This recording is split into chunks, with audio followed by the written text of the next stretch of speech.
আসসালামু আলাইকুম রহমতুল্লাহ।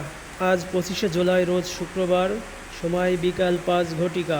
ভিটাবল্লা আলিম মাদ্রাসার হলরুমে বাংলাদেশ জামায়াতে ইসলামী জামদিয়া ইউনিয়নের কর্মী কন্টাক্ট অনুষ্ঠিত হয়। উক্ত কর্মী কন্টাক্টে প্রধান অতিথি হিসেবে উপস্থিত ছিলেন বাংলাদেশ জামায়াতে ইসলামী বাঘারপাড়া উপজেলার সম্মানিত আমির অধ্যাপক রফিকুল ইসলাম। উক্ত কর্মী কন্টাক্টে জামদিয়া ইউনিয়ন যুব বিভাগের 5 জন কর্মী ঘোষণা করা হয়।